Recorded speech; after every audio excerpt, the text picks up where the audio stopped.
Most brokerages provide SIPC insurance up to $500,000. When your account exceeds that, should anything over $500,000 be moved to another brokerage firm? And I think a lot of people have this. Okay, great. Yep. No. Next question. If you would like to, I'll let you tell. Why is the answer no? So a lot of people have this question because we know that FDIC insurance covers cash deposits, like what you have in a checking account or savings account, up to $250,000 for individuals or $500,000 for households or for couples. Well, when it comes to investment assets, not cash assets, there's a different type of coverage that exists, and that's called SIPC coverage. It's different than FDIC, which covers cash, but this now covers brokerage assets if the broker that you were using or the company you're using were to become insolvent. But those limits also go up to $500,000. Well, you can imagine as you're saving and investing, as you're trying to build to $750,000, $1 million, $2 million, $3 million, $5 million, there's a really good chance that you're going to have accounts, maybe even multiple accounts, that exceed that $500,000 threshold. So as an investor, Brian, how can someone have confidence knowing they don't have to go open 15 different accounts in order to house all of their retirement portfolio in less than $500,000 chunks? And look, don't skip out on doing your own homework on this, but most of the custodians, the big ones, if you think about, I know this is the case with both Fidelity and Charles Schwab. I'm sure it's that way with Vanguard, but just go do the research because I don't think I've ever gone and actually looked it up for Vanguard. But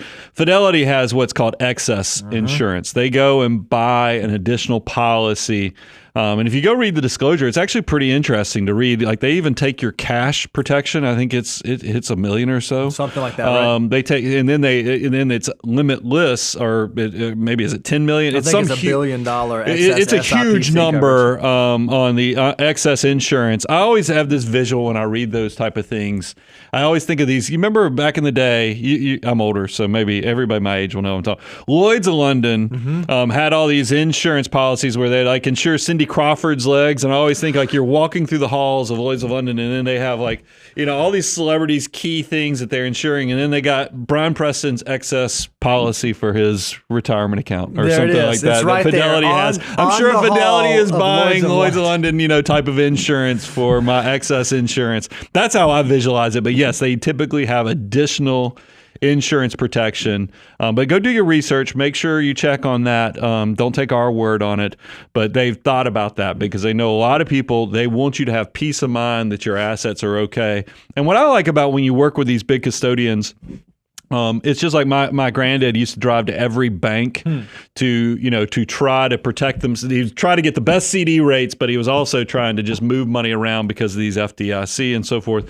A lot of times with these big brokerages and so forth, you can go buy CDs from these banks into one big brokerage account and get a lot of the protections. And save yourself from driving all over town, and also save your beneficiaries a lot of hassle of having to track down where the heck are all those assets. Your beneficiaries, your accountant every year when you do your taxes. It's you said it best. You said, as a consumer, make sure that it's buyer beware. You understand what you're doing and where you're putting money, especially in the world in which we live, where there are all these startup fintech companies that will say, hey, if you open an account with us, we'll give you an extra $500 or whatever the thing is. You just want to make sure that whoever you are using as your brokerage institution or as your custodian, you verify that they do carry these additional insurances so that you are protected. Because by this way, when things get scary, when they get really unnerving, and we saw this during the financial crisis in 2008, 2009, you really begin to start asking these questions. Am I protected? Have I done what I needed to do? And if you've done the due diligence to make sure that the custodians you're using do carry these policies, you can at least have some peace of mind knowing that you've done all that you can do to protect yourself.